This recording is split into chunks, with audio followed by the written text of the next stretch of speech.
প্রিয় প্রণয়িনী পর্ব সংখ্যা ৩৯। ঘড়ির কাঁটায় ভোর প্রায় ৪টা। পরিবেশে তখন নরম বাতাবরণ বইছে। সেই নীরব বাতাবরণ নিস্তব্ধতা চিরে সৈয়দ বাড়ির সামনে পরপর এসে কয়েকগুলো গাড়ি থামলো শব্দের সহিত হর্ন বাজিয়ে। আবার কয়েকটা গাড়ি পাশ কাটিয়ে চলে গেল নাসির মঞ্জিলের দিকে। হেলাল সাহেব গাড়ি থেকে বের হয়ে দরজা লাগাতে নেবেন, তার পূর্বেই উল্কা গতিতে হুড়হুড়িয়ে একটা গাড়ি চলে গেল তার পাশ ঘেঁষে। আর একটু কাজ ঘেঁষলেই নির্ঘাত তার মৃত্যু ঘটত। আকস্মিক এই ঘটনায় স্তম্ভিত হয়ে গেলেন ভদ্রলোক। যখন মস্তিষ্ক ধরতে পারল কি হয়েছে, তখন খেকিয়ে উঠে পা বাড়ালেন সামনের সেই গাড়ির দিকে। গাড়িটা মাত্রই নাসির মঞ্জিলের সামনে খালি জায়গায় পার্ক করা হয়েছে। একে একে সেই গাড়ির ব্যাক সিট থেকে বের হয়ে আসলো সৌরভী আহান, ফ্রন্ট সিট থেকে বের হলো ইরহাম, আর সবার শেষে ড্রাইভিং সিট থেকে খালি পায়ে বের হলো নুসরাত। ঝিরে ঝিরে বৃষ্টি হওয়ায় সবুজ রঙের দুর্বা ঘাসগুলো ভিজে আছে। মেইলি পা দুটো জমিন স্পর্শ করতেই শীতল অনুভূতি হলো পায়ের পাতায়। মাথায় ওড়না পেঁচিয়ে পা দিয়ে দরজা লাগালো। সামনের দিক থেকে পিছু ফিরতে চোখাচোখি হলো হেলাল সাহেবের সাথে। নুসরাত ঝাপসা দেখলো মাথা ব্যথায়, চোখের পাতা ঝাপটিয়ে শুধালো, কি চান? হেলাল সাহেব খড়খড়ে কণ্ঠে বললেন, কি চান মানে কি? এক্ষুনি যে তুই আমায় মেরে ফেলতে চাইলি, এর জবাব কে দেবে? নুসরাত বিরক্ত কণ্ঠে বলে উঠল, মরে তো আর জাননি, মরে গেলে না হয় সেই প্রশ্নের উত্তর দিতাম। নুসরাত হেলাল সাহেবকে গোলক ধাঁধায় ফাঁসিয়ে দিয়ে ভুরু কুচকাল। সামনে থেকে সরতে না দেখে পরপর জানতে চাইল, আপনি কিছু বলতে চাইলে সেটা পরিষ্কার করে বলুন, না হলে সামনে থেকে সরুন। এমন পেঙ্গুইনের মতো মুখ বানিয়ে আমার সামনে দাঁড়িয়ে থাকার মানে কি? হেলাল সাহেব চোখের আকার বড় করে নিলেন, নিজের দিকে আঙুল তাক করে বিস্ময় প্রকাশ করে শুধালেন, আমি পেঙ্গুইন? নুসরাত ভাবলেশীন দাঁড়িয়ে রইল, ভনিতাহীন গলায় বলল, অবশ্যই আপনি বড় পেঙ্গুইন, আপনার বড় ছেলে একটা পেঙ্গুইন, আপনার ছোট ছেলে একটা পেঙ্গুইন, আপনার পুরো পরিবার এক একটা পেঙ্গুইন। হেলাল সাহেব রাগে পেরে ঝাঁঝিয়ে উঠলেন, তেতো কণ্ঠে জিজ্ঞেস করলেন, কোন দিক থেকে আমার পরিবারকে পেঙ্গুইনের মতো লাগে তোর কাছে? কোন দিক থেকে লাগে না সেটা জিজ্ঞেস করুন। নুসরাত মাথা ব্যথায় চোখে কোনো কিছুই দেখছে না, তার উপর হেলাল সাহেবের সাথে পায়ে পা লাগিয়ে ঝগড়া করছে। এমনকি হেলাল সাহেবের সাথে কথা বলতে বলতে গিয়েও কয়েকবার চোখ ঝাপটালো। চোখের সাদা বর্ণের অংশে লাল শিরা উপশিরা তখন ভেসে উঠেছে অনেক জায়গায়। হেলাল সাহেব রাগে ফোঁস করে উঠে শুধালেন, কোন দিক থেকে পেঙ্গুইন লাগে বল? এই তো মাত্র পেঙ্গুইনের মতো লাফিয়ে উঠলেন, আর কি বলবো? আপনাদের পরিবারকে পেঙ্গুইন বললে অপমান করা হবে। আই থিঙ্ক আপনাদের সাথে ব্যাঙের পরিবার এই শব্দটা বেশি মানাবে। ইরহাম আহান মিটিমিটি হাসল ঠোঁটে হাত চেপে। হিলাল সাহেব নাকের পাটা ফুলিয়ে বলে উঠলেন, তুই এখন রীতিমতো আমাকে অপমান করছিস। আমি এখন থেকে আপনাকে অপমান করছি না, এতক্ষণ যাবৎ ধরে অপমানই করছিলাম। হেলাল সাহেব রাগে ফোঁস করে উঠলেন, ব্যাঙের মতো হাঁ করে শ্বাস ফেলে নিজেকে সামলানোর বৃথা প্রচেষ্টা।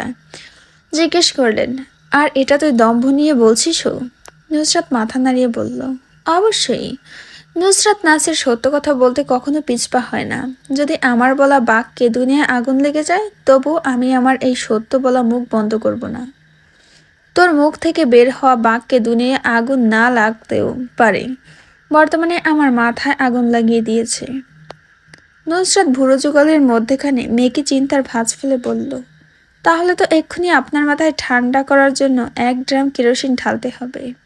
এই ইরহাম, একটু কেরোসিন ঢেলে দিস শ্রদ্ধেয় ইশরাতের শ্বশুরের মাথায়। নুসরাত শেষের কথা টেনে টেনে বলে শেষ করলো। হেলাল সাহেবকে পুরো চেতিয়ে দিয়ে ডোন্ট কেয়ার ভাব নিয়ে এগিয়ে গেল নাসির মঞ্জিলের দিকে। যেতে যেতে দেখলো সৈয়দ বাড়িতে বড় গেটটা পুরো খুলে দেওয়া হয়েছে। বধূবরণের জন্য মা চাচিরা হাতে ডালা নিয়ে দাঁড়িয়ে আছে, এমনকি বাড়ির চারিপাশে বিভিন্ন প্রকার আতশবাজি ফোটানো হচ্ছে। জাইন এক হাতে ইশরাতের লেহেঙ্গা সামলে তাকে নিয়ে প্রবেশ করছে সৈয়দ বাড়ির ফটকের অভ্যন্তরে। নুসরাত যত দ্রুততা নিয়ে এসেছিল নাসির মঞ্জিলে প্রবেশ করার জন্য, ততটা ঝিমিয়ে পড়ল বোনকে ওই বাড়ির অভ্যন্তরে যেতে দেখে। নিশ্চুপ দাঁড়িয়ে রইল ততক্ষণ যতক্ষণ পর্যন্ত ইশরাতের প্রতিবিম্ব দেখা যায় ফটকের সামনে। ইশরাত গেটের আড়ালে ঢুকে যেতেই নুসরাত চোখ ফিরিয়ে আনতে নিল সেই দিক থেকে। তখনই চোখাচোখি হলো আরশের সাথে। নুসরাত তড়াক করে চোখ সরিয়ে এনে হাতের চাবি দিয়ে তালা খুলতে ব্যস্ত হলো। আশপাশ না দেখে তড়িৎ গতিতে বাড়ির ভেতরে এসে প্রবেশ করলো। গরম লাগলো ভীষণ, তাই গা থেকে টেনে হিঁচড়ে খুললো কালো গ্রাউন্ডটা, ছুঁড়ে মারলো কাউচে। দ্বিধাহীনভাবে নেচে কুদে ঢুকলো নিজের রুমে, কাবার্ড খুলে ফিনফিনে নরম কাপড় বের করে আনলো। গায়ে জড়াতেই কিছু একটা মনে পড়লো তার। এক হাত মোটা একটা ব্যাগ বাহুতে চেপে ধরে দৌড় দিল সৈয়দ বাড়ির দিকে। সৈয়দ বাড়ির গেটের সামনে হেলাল সাহেবের সাথে দেখা হলো নুসরাতের। দুজনের দিকে খ্যাপাটে চোখে তাকিয়ে থাকলো কিছুক্ষণ। পরপর নুসরাত মুখ ঝামটা মেরে হেলাল সাহেবের থেকে চোখ সরিয়ে নিল। হেলাল সাহেব জিজ্ঞেস করলেন, এখানে কি? নুসরাত হেলাল সাহেবকে পাত্তা দিল না, এক প্রকার ধাক্কা মেরে যেতে যেতে বলে উঠল, আমার দাদার বাড়ি এসেছি, কাউকে উত্তর দিতে বাধ্য না।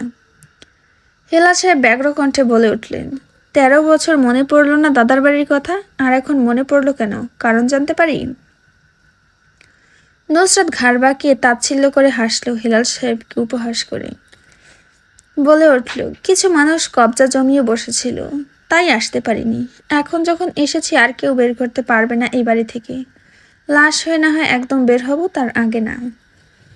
নুসরাত সৈয়দ বাড়ির চৌকাঠে ডান পা রাখতেই নিজের পাশে আরেকটা ছায়ার উপস্থিতি পেল। ঘাড় বাঁকিয়ে তাকাতে চোখাচোখি হলো পাশের জনের সাথে। নুসরাত এক পা সামনে বাড়িয়ে আবার পিছিয়ে নিল। মনে হলো কানের কাজ ঘেঁষে হেলাল সাহেব 13 বছর আগের মতো করেই বলছেন, আজ এক্ষুনি এই মুহূর্তে তুই আমার বাড়ি থেকে বের হ। নুসরাত চোখের পাতা ঝাপটালো, চোখ বুজে নিঃশ্বাস টেনে নিল ভেতরে। চোখ খুলে ডান পা সামনে বাড়াতে শক্ত হাতের ভেতর নিজের হাতের অস্তিত্ব পেল। ঘাড় ঘুরিয়ে দেখার প্রয়োজন বোধ করল না। গাঢ় কস্তুরীর সুগন্ধ নাকে প্রবেশ করতেই বুঝে নিল কার হাত চেপে ধরেছে তাকে। সদর দরজার সামনে পানি ভর্তি পাত্রে গোলাপ ছিটিয়ে রাখা, সেখানে পা ধোয়ানো হচ্ছে ইশরাতের। মমো ঝুঁকে বসে পানির মধ্যে ইশরাতের পা ধোয়াচ্ছে ভালো করে। যখন পা ধোয়ানো শেষে উঠে দাঁড়িয়ে হাত পেতে দিল বকশিসের জন্য, তখন ইশরাত চোখ সরু করে জিজ্ঞেস করল, আমার কাছ থেকে টাকা নিবি তুই? মমো অবাক কণ্ঠে বলে উঠল, তো নেব না, আমি তোমার পা ধুইয়েছি। মাহাদি জাইনের পেছন থেকে উকি মেরে বলে উঠল, তুমি কি কাজের ছি, ওদের কাছ থেকে টাকা নেবে? মোমো তেতিয়ে উঠল, ভুরু যুগল ভাঁজ ফেলে জাইনের দিকে প্রশ্ন ছুড়ল, টাকা নিলে কি কেউ কাজের ঝি হয়ে যায়? মাহাদি উপর নিচ মাথা নাড়িয়ে সরল স্বীকারোক্তি দিল, আমার জানা মতে কাজের ঝিরা টাকা নেয় কাজ করে দিলে।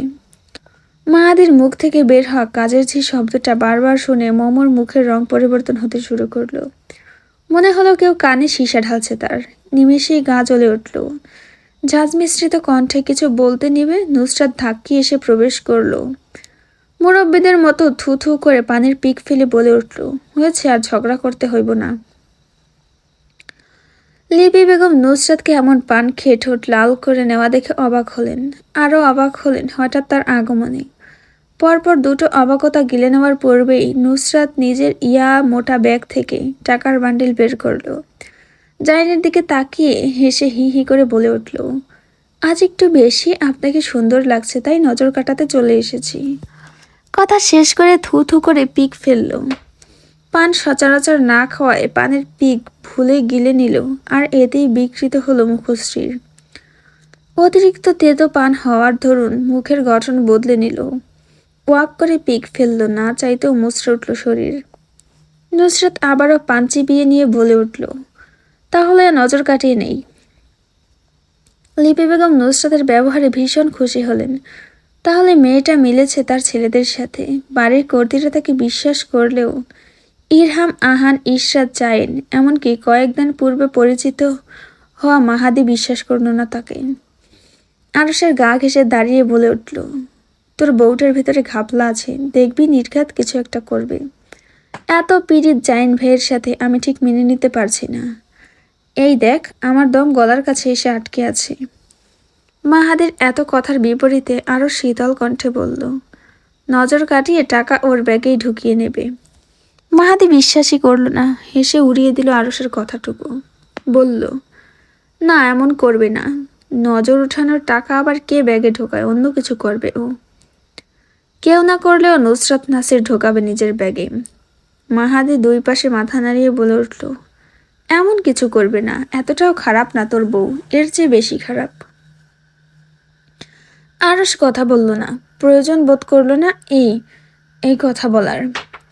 নুসরাত টাকা জাইনের মুখের আশেপাশে ঘুরিয়ে নিয়ে বেসুরো গলায় গান গাইল। টাকা দুজনের মুখের আশেপাশে ঘুরিয়ে নিয়ে নিজের ইয়াপর ডাফাল ব্যাগে ঢুকিয়ে নিল। এটা দৃষ্টিসীমায় পড়তেই আরস ঠোঁট টিপে হাসি ঢাকার চেষ্টা করলো, সফলও হলো। মাহাদি তরাক করে আরসের দিকে তাকিয়ে বিমূর্ত কণ্ঠে বলে উঠল, অ্যাঁ, এটা কি ভাই? সত্যি করে বল আরস, তোর শ্বশুর কি খেয়ে এটাকে জন্ম দিয়েছে? আই মিন শাশুড়ি। এমন কেন তোর বউটা? আরস মাহাদির জবাবে বিড়বিড় করে একটা কথায় বলল, ও এমন বলেই আমার বউ, এমন না হলে অন্য কারোর বউ হতো। আরসের বিড়বিড় মাহাদের কান অবধি পৌঁছালো না, লিপি বেগমের উঁচু আওয়াজে। তিনি সামান্য কড়া কণ্ঠে জিজ্ঞেস করছেন, টাকাগুলো তুমি তোমার ব্যাগে ঢুকিয়ে নিচ্ছ কেন? এইগুলো গরিব মিসকিনকে দেবে না? নুসরাত অবাক সুরে বলে উঠল, ও মা, গরিব মিসকিনকে কেন দেবো টাকা? এই বাড়িতে সব থেকে বড় গরিব তো আমি, তাহলে বাহিরে দিয়ে কি হবে? লিপি বেগম নুসরাতের মন কথায় বিরক্ত হলেন, আওয়াজ আরেকটু উঁচু করে বললেন, এই কেমন কথা? যদি টাকা না দাও তাহলে নজর তুলছো কেন? লিপি বেগমের প্রশ্নে নুসরাত মোটেও দমে গেল না, নিজে দ্বিগুণ জোরে লিপি বেগমের প্রশ্নের বিপরীত উত্তর দিল, আপনার এই পান্ডার মতো দেখতে ছেলে যেন আমার বোনকে নজর না লাগায়, তাই নজর তুলছি। এখন টাকাগুলো আমি নিজের কাছেই রাখি নাকি আচার দিয়ে খাই? আপনার মাথা ব্যথা কোথায় বড় আম্মু? টাকাগুলো তো আমারই। লিপি বেগম আরসের দিকে তাকালেন, আয়েশ করে ছেলেকে পকেটে হাত পুরে দাঁড়িয়ে ঝগড়া দেখতে দেখে বললেন, দেখেছিস তোর বউ কি করছে? বড় আম্মু, আপনি নালিশ দেওয়া শুরু করছেন এখন থেকেই? আপনি তো পাড়ার কুচুটে বুড়িদের মতো কুচুটে শাশুড়ি হবেন। আপনার ছেলের বউদের জন্য কষ্ট হচ্ছে, বেচারি। নুসরাত মুখ দিয়ে চুপচুপ করে শব্দ বের করলো, দুঃখ প্রকাশ করে আর হলো না। লিপি বেগম এসে কান চেপে ধরলেন, বলে উঠলেন, কুচুটে শাশুড়িরা বউয়ের পিঠে দু কয়েক ঘা লাগায়, তোকেও কয়েক ঘা লাগিয়ে দেয়। নুসরাত নাক ফুলিয়ে নিজের কান ছাড়িয়ে আনলো লিপি বেগমের থাবার হাত থেকে। কথার উত্তর দেওয়ার জন্য মুখ খুলতে নেবে আরস এসে দাঁড়ালো দুজনের মাঝে দেওয়াল হয়ে। নুসরাতের কাঁধে থাকা ডাফল ব্যাগ ঈগলের মতো ছো করে নিয়ে নিল নিজের হাতের মুঠোয়। ব্যাগের ইলাস্টিক খুলে টাকার বান্ডিল বের করলো। প্রথমে 100 টাকার একটা নোট থাকলেও ভেতরে সব 2 টাকা। আরস ভুরু কুঞ্চন করে নুসরাতের কাছে জানতে চাইল, এখানে কত টাকা? নুসরাত হি হি করে হাসল, বলল, মোট 300 টাকা। আরস সেই টাকা নিজের হাতে রেখে নিজস্ব গুরু গম্ভীর কণ্ঠে বলে উঠল, মাম্মা, ওর কথায় তুমি চেঁচাও কেন? তোমাকে জ্বালাতেই এমন করে। লিপি বেগম ছেলেকে মুখ ঝামটা মারলেন, উল্টো তাকে ভেঙিয়ে বললেন, কে বলেছে দেখো যে নিজে হাঁটতে বসতে বউয়ের কথায় চেঁচায়? আরও শীতল দৃষ্টিতে এক পলক মাকে দেখে নিয়ে পকেটে হাত ঢোকালো। নুসরাতের ব্যাগ থেকে বের হওয়া 300 টাকা লিপি বেগমের কাছে হস্তান্তর করে দিতে নুসরাত চেঁচালো, এটা কি করলেন? ওগুলো আমার টাকা। আরস বিরক্ত গলায় বলল, অ্যানিং পারসন, আমরা জানি এগুলো আপনার টাকা, চেয়ে সোসাইটির মানুষ জমা করতে হবে না এই ভোরবেলা। আরসের তাচ্ছিল্যতায় নুসরাত মুখ ঝামটা মারল, চুল উড়িয়ে চলে যেতে নেবে। আটকে গেল সে। যখন ঘাড় ঘুরিয়ে তাকালো তখন তার হাতের মধ্যে টাকা ধরিয়ে দিল আরস। অবাক কণ্ঠে কিছু বলতে নেবে তার মুখ আটকে দিয়ে গম্ভীর মুখে জাইন আর ইশরাতের মুখের সামনে সেই টাকাগুলো ঘোরালো। এমনভাবে করলো যেন এখানে কি হচ্ছে তা তার বোধগম্য নয়। এমনকি সে যে নুসরাতের হাত জোর করে চেপে ধরেছে সেটাও কারো নজরে পড়ছে না। ইশরাত আরস আর নুসরাতের সামনে দাঁড়িয়ে ঠোঁট টিপে হাসল। হাসি আটকানোর চেষ্টা করলে নুসরাতের ভড়কে যাওয়া চেহারা দেখে হাসি আটকানো তার পক্ষে কষ্টদায়ক হয়ে উঠল। ফজরের আজান দিয়েছে তখন। সৈয়দ বাড়ির বিবাহ বন্ধনে আবদ্ধ পুরুষ সহ সকলেই নামাজে গিয়েছে। আহান ইরহাম নামাজে যায়নি, তাদের যেন কি কাজ আছে বাড়িতে। আর নুসরাত 7 দিনের জন্য নামাজ থেকে ছুটি পেয়েছে, তাই সেও নিশ্চিন্ত মনে পা তুলে বসে আছে সোফায়। নামাজ পড়ার আর কোনো চাপ নেই। এর মধ্যে সেখানে আবির্ভাব ঘটল ইরহাম আর আহানের। তারা আসতেই নাসির মঞ্জিলের ড্রয়িং রুমে গোল মিটিং শুরু হলো। গোল মিটিংয়ে আজ সৌরভী, মম, ইশরাত নেই, শুধু আছে নুসরাত, আহান আর ইরহাম। নাজমিন বেগম সারাদিনের ক্লান্তি কাটিয়ে শুয়ে পড়েছেন নিজের রুমে। আত্মীয় স্বজন পেরে সবাই চলে যাওয়ায় আজ কোনো উল্লাস নেই এই বাড়িতে। ঠান্ডা পড়ে আছে গত 2 দিনের তুলনায়, কিন্তু ও বাড়িতে যেন আজ ঈদের আনন্দে মেতে উঠেছে সবাই। ভোর হতে চলল, এখন পর্যন্ত সেখান থেকে মানুষের গমগম সুর, পুরুষদের গল্পের আওয়াজ ভেসে আসছে। গোল মিটিং করার পর কোনো সঠিক সিদ্ধান্তে পৌঁছাতে না পারায় চিন্তায় উঠে দাঁড়ালো এতক্ষণ আরাম করে সোফায় বসে থাকা নুসরাত। গোল গোল করে পায়চারি করলো, পাগলের মতো চক্কর কাটতে কাটতে ইরহামকে উদ্দেশ্য করে বলে উঠল, ইশরাতের জায়গায় কোণে সেজে কে বসবে? ইরহাম আগের মতো আহানের দিকে ইশারা করলো। দুজনে আহানের দিকে একসাথে ঘুরে তাকাতেই আহান মৃদু সুরে আর্তনাদ করে উঠল। মিটিং চলাকালে যেমন করে বলেছিল তেমন করে আবারও হাপিত্যেশ করে বলল, না, আমি বলির পাঠা হব না। একটু আগে খাওয়া হাই হিলের বাড়ি এখন পর্যন্ত কোমরের ব্যথা কমেনি, আর তুমি এখন আমাকে আরেকটা বাড়ি খাওয়ানোর জন্য পিছু নিচ্ছ? না বাবা, না, আমি এসবে নেই। নুসরাত আহানের কাছ থেকে হতাশ হয়ে ফিরে আসায় ঝিমিয়ে পড়ল, অলস ভঙ্গিতে নিজের শরীর ছেড়ে দিল সোফায়। নুসরাত কপালে ভাঁজ ফেলে উঠে দাঁড়ালো, বুঝলো আজ এরা তার কথা শুনবে না। তার ভাইগুলো তার ভাই থাকেনি, সবগুলো বদলে গিয়েছে। কাকে বসিয়ে প্ল্যান অনুযায়ী কাজ করা যায় সেটা মাথায় না আসায় দুই পাশে পায়চারি করলো ব্যস্ত ভঙ্গিতে। যখন বিশ্বাসযোগ্য কাউকে পেল না, ঠোঁট এলিয়ে হেসে আহানের দিকে তাকালো মিনতি করার জন্য। স্নেহময় কণ্ঠে বলে উঠল, তুই আমার সোনা ভাই না? তুমি বসবা না? আপুর কথা শুনবি না? আহান সহজ কণ্ঠে নাক ফুলিয়ে নাকচ করলো, আমি তোমার কোনো সোনা রূপা তামার ভাই না, তাই আজ আমি তোমার কোনো কথা শুনবো না আর বসবো না। নুসরাত ঠোঁট কুঁচকে নিল, বিকৃত মুখে গালি দিল, বাল দুটোকে এমনি এমনি পেলে পুষে বড় করেছি। ইরহাম নুসরাতের কথায় ভুল ধরিয়ে দিয়ে শুধরে দিল, 13 দিনের বড় আমি তোর থেকে। ইরহামের কথা শেষ হতে তার দিকে অসহায় দৃষ্টিতে তাকালো নুসরাত। নুসরাতকে ইমোশনালি ব্ল্যাকমেলের প্রস্তুতি নিতে দেখে ইরহাম ঘাড় অন্যদিকে বাঁকিয়ে ভাব নিয়ে হাত দিয়ে না করে দিল। নুসরাত টু শব্দটি করার জন্য মুখ খুললেও তা মাছি তাড়ানোর ভঙ্গিতে উড়িয়ে দিল সে। অনেকক্ষণ নিশ্চুপ সময় কাটল তাদের মধ্যে। নুসরাত যখন চিন্তায় চিন্তায় মাথা ফাটানোর অবস্থা, ইরহাম চেঁচিয়ে উঠে বলল, আইডিয়া। নুসরাতের মলিন মুখে আশার আলো জ্বলে উঠল। জলজল করতে থাকা মনে নিয়ে শুধালো, কি আইডিয়া? ইরহাম কৌতুক করে বিটকেল মার্কা একটা হাসি দিল। শেষবারের মতো গলা খাকানি দিয়ে পরিষ্কার করে নিয়ে নির্বিকার চিত্তে বলে উঠল, সব সময় আমরা পুরুষরাই কেন বলির পাঠা হব? তুই মেয়ে আছিস, তাই আজ বলির পাঠা তুই হবি, বাসর ঘরে কোণে সাজবি তুই। ইরহামের কথায় ফোঁস করে নিভে গেল নুসরাত। আশার আলো জ্বলে ওঠা চোখগুলো দপ করে হারিয়ে গেল মলিনতার ভিড়ে। মিনমিনিয়ে বলল, আমি কিভাবে? ইরহাম চ্যাত করে উঠল, আমি কিভাবে মানে কি? আমরা পুরুষ মানুষ বসতে পারলে তুই মেয়ে মানুষও বসতে পারবি। আহান ইরহামের সাথে সহমত পোষণ করলো।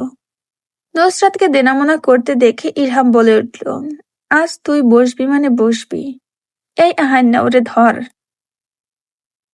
আহান আর ইরহাম এসে নুসরাতের বাহু চেপে ধরল। নুসরাত যেতে চাইল না, তাকে এক প্রকার দুজন মিলে টেনে হিঁচড়ে নিয়ে চলে গেল সৈয়দ বাড়ির উদ্দেশ্যে। সৈয়দ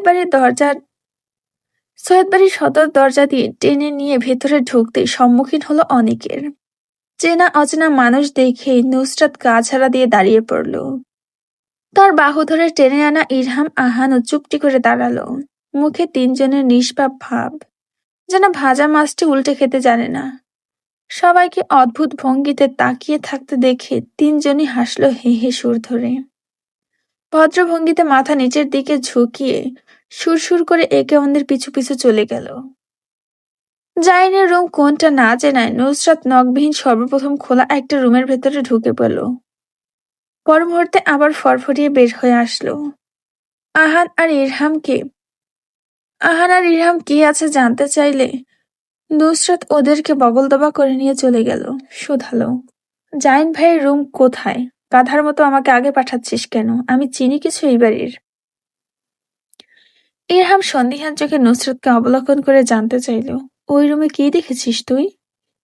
নুসরাত ঢোক গেলে তাকালো ইরহামের দিকে, চেঁচিয়ে উঠে তার কাছে জানতে চাইল, আমাকে দেখে মনে হচ্ছে কিছু দেখেছি? ইরহাম নুসরাতের গা ঘেঁষে দাঁড়িয়ে কানে কানে বলল, ওই রুম কিন্তু আরশ ভাইয়ের। উনি ফজরের নামাজ পড়তে যাননি, বলেছেন রুমেই পড়বে। আমি নিশ্চিত তুই কিছু মিছু দেখেছিস। নুসরাত ঝাঁঝমিশ্রিত কণ্ঠে বলে উঠল, তো দেখলে সমস্যা কি তোর? ইরহাম চতুরতা নিয়ে হেসে সরাসরি প্রশ্নের ভান ছুড়ল, তার মানে তুই বলতে চাচ্ছিস কিছু দেখেছিস? ইরহামের খবিশের মতো হাসিতে নুসরাতের মুখে বিতৃষ্ণা ফুটে উঠল। হাতের তালু তুলে থাবা মেরে বসালো মুখের চামড়ায়। হিংস্র বাঘিনীর মতো চেঁচিয়ে উঠে সাবধান করল, একদম খবিশের মতো আমার দিকে তাকিয়ে হাসবি না। তোকে এমন করে হাসতে দেখলে ইচ্ছে করে চুলের মুঠি চেপে ধরে সালফিউরিক অ্যাসিডে ডুবিয়ে দেই। ইরহাম তবুও হাসল। জাইনের রুমে নখবিহীন আগেভাগে ঢুকে নিল সবাই। ইরহাম নুসরাতকে ভেঙালো। আহান নুসরাতের মতো হু হা করলো। অঙ্গভঙ্গি মারের মতো করে এসে প্রবেশ করলো জাইনের রুমে। ইশরাত কাপড় চেঞ্জ করেনি তখনও। দরজা ঠেলে বানর পার্টিকে ঢুকতে দেখে কিছুটা হতবাক হলো। আর তার চেহারায় ফুটে উঠল অবলীলায় বিস্ময় প্রকাশ করে কিছু বলতে নেবে। নুসরাত হাত ঘড়ি দেখলো, বলল, সময় নেই, কাপড় চেঞ্জ করে আয় ঝটপট। ইশরাত নুসরাতের কথায় প্রশ্ন করল, কাপড় চেঞ্জ করব, কিন্তু কেন? আহান ইশরাতের প্রশ্নের উত্তর দিতে বলে উঠল, তা ছোট ভাইয়া তোমাকে যেতে যেতে বোঝাবে আপু, তাড়াতাড়ি কাপড় চেঞ্জ করো। ইশরাত কড়া কণ্ঠে জিজ্ঞেস করলো, আবারও উল্টাপাল্টা কিছু করার ধান্দায় আছিস তোরা? নুসরাত ইশরাতের কথা মাঝে তাড়ানোর ভঙ্গিতে উড়িয়ে দিল। বলল, আমরা সবসময় উল্টাপাল্টা করার ধান্দায় থাকি, সেটা অন্য বিষয় যে কখনোই সাফল্যের একদম চূড়ায় পৌঁছাই না। ইশরাতের মুখের উপর ফুটে ওঠা কঠিনত্ব নিমেষেই সরে গেল ওদের কথায়। কড়া ভাষায় কিছু বলতেও পারল না। সবার নিষ্পাপ চেহারা দেখেই কিছু বলার জন্য আবার চুপ হয়ে গেল। ইশরাত কিছু বলতে নিলেই মুখ পাউট করে তিনজন একসাথে তার মুখের কাছে এসে নিজেদের নিষ্পাপতা প্রমাণ করার ভঙ্গি করছে। এমন হাবভাব দেখে ইশরাত না চাইতেও হেসে দিল। কাবার থেকে কাপড় বের করে নিয়ে যেতে যেতে সবার উদ্দেশ্যে বলল, তোদের জঘন্য লাগে এমন মুখ বানালে। তিনজন সমস্বরে বলে উঠল, আচ্ছা। ইশরাত কাপড় চেঞ্জ করে আসতেই বারান্দার সামনে নিয়ে দাঁড় করালো নুসরাত তাকে। ইশরাতের কোমরের কাছে দড়ি বাঁধল, যাতে রেলিং থেকে পা পিছলে কোমর না ভেঙে ফেলে। এমনকি যদি ভুলবশত পড়ে যায়, সেখানে সবুজ ঘাসের ফোম বিছিয়ে রেখেছে ইরহাম। ইশরাত রেলিং বেয়ে নিচে নেমে গেল আল্লাহর নাম নিয়ে। এরপর মইয়ের উপর ভর দিয়ে সুস্থ স্বাভাবিকভাবে একদম নিচে নেমে গেল।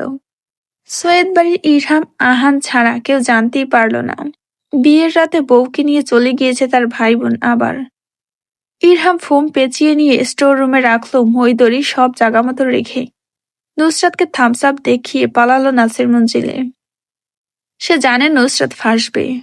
ওই আরশ ভাই তাদের উল্টো বেঁধে রেখেছিল, আবার বড় ভাই নিশ্চয়ই নুসরাতকে রেলিং এর সাথে উল্টো বেঁধে রাখবেন। নুসরাত সবাই চলে যেতেই বারান্দায় দাঁড়িয়ে দীর্ঘশ্বাস ফেলল। নিজেকে সাহস দিল, নুসরাত তুই পারবি। নার্ভাসনেস একপাশে ফেলে রেখে যখন বারান্দা থেকে ফিরে ঘুরে দাঁড়ালো, বিপরীত মুখে বারান্দা থেকে শব্দ আসলো, নুসরাত। নুসরাত ভয়ে কেঁপে উঠল। ভয়ে পা লেগে আসলো মেঝেতে। নুসরাতের কান ঘেঁষে আবারও সেই তীব্র কণ্ঠ বয়ে গেল, ও ইশরাত, এটা তুমি? সরি, আমি অন্ধকারের জন্য চিনতে মনে হয় ভুল করেছি। নুসরাত বন্ধ করে নেওয়া শ্বাস ফেলে দৌড় দিল বারান্দার থেকে। হাত মুঠো করে নিজেকে সাহস দিল, নুসরাত তুই পারবি, পারবি। ইশরাতের লেহেঙ্গার সাথে পরা দোপাট্টা দিয়ে নুসরাত নিজের মুখ ঢেকে নিল। চুপটি করে বিছানার এক পাশে গিয়ে বসলো কোণের মতো করে পা উঠিয়ে। 2 মিনিট সময় অতিবাহিত হলে এর মধ্যে দরজার নব ঘুরিয়ে ভেতরে প্রবেশ করলো জাইন। গায়ে সাদা পাঞ্জাবি জড়ানো। নুসরাত চোখ মুখ কুঁচকালো। আহারটাকে এখানে বসালে ভালোই হতো। ভাওতাবাজির চক্করে এখন না নিজেই লজ্জার সম্মুখীন হয়। নুসরাতের হঠাৎ টনক নড়ল। আরে লজ্জা বলতে কোনো শব্দই তো তার ডিকশনারিতে নেই। অস্বস্তি নার্ভাসনেস হতে পারে। নুসরাত একেই তো নার্ভাস ছিল, তার মধ্যে জাইনের গম্ভীর কণ্ঠ শুনে কেঁপে উঠল। নিজ চিন্তায় ব্যস্ত থাকায় ঠিকভাবে কর্ণপাত হয়নি। হকচকিয়ে ওঠায় অপ্রত্যাশিত মুখ দিয়ে বের হয়ে আসলো, জি জি জি। জাইন সূক্ষ্ম দৃষ্টি বুলালো নুসরাতের দিকে। ইয়া বড় ঘোমটা দেওয়ার মানে খুঁজে পেল না, এমনকি এত হাত ঘষার কারণটা কি তাও ধরতে পারল না। নুসরাতের পায়ের দিকে তাকালো এক পল, তারপর আবার চোখ সরিয়ে নিল। মনে করলো বাদরগুলো কোনো বাদরামি করেনি তো। ভরসা পেল এটা ইশরাতেরই পা। কয়েক সেকেন্ড পার হওয়ার পর জাইন মিনমিন করে শুকরিয়া আদায় করলো, থ্যাংক গড এরা কোনো বাদরামি করেনি। নুসরাত হাত ঘষল। জাইন এক পা আগাতেই নুসরাতের চোখ দুটো লাফিয়ে বের হতে নিল। নিজেকে সান্ত্বনা দিয়ে চুপচাপ বসতে চাইলেও মনে মনে বলল, এই জাইন ভাই তো দেখি আশিক, পুরোই আশিক হওয়ার পূর্বে নুসরাত ভাগ, না হলে হার্ট অ্যাটাকে তোর মৃত্যু নিশ্চিত। পরে দেখা যাবে নিউজ হচ্ছে বোনের বাসার ঘরে ঢুকে বদমাইশি করার চেষ্টায় দম আটকে বসে ভবিষ্যতের উজ্জ্বল তারা সৈয়দা নুসরাত নাসির, যে এই কম বয়সে 2 বাচ্চার মা হওয়ার কথা ছিল, সেই বয়সে অনাকাঙ্ক্ষিতভাবে ইন্তেকাল করেছে। নুসরাত আর ভাবতে পারল না। সামনে তাকিয়ে দেখলো জাইন বেডের পাশে এসে দাঁড়িয়েছে প্রায়। ওড়নার ঢিল মেরে ফেলে দিতেই ঘোমটা সরে গেল। বের হয়ে আসলো শ্যাম মুখখানি। জাইন সামান্য ভরকালো নুসরাতকে দেখে। প্রথমবারের মতো সারাদিন লম্ফ-জম্ফ করা বোন ভাবা মেয়েটাকে খেয়াল করলো। হাত পা ফর্সা, একদম ইশরাতের মতো, শুধু মুখ ফর্সা নয়। যদি মুখ থেকে ঘোমটা না সরাতো তাহলে ধরা খাওয়ার কোনো অবকাশই ছিল না। নুসরাত লাফ দিয়ে বেডের মাঝখানে দাঁড়িয়ে নার্ভাস কণ্ঠে ভেবাচাকা গলায় বলে উঠল, জাইন ভাই, আমি আপনার একমাত্র দুষ্টি মিষ্টি পেয়ারি সুন্দরী শালিকা, হি হি হি।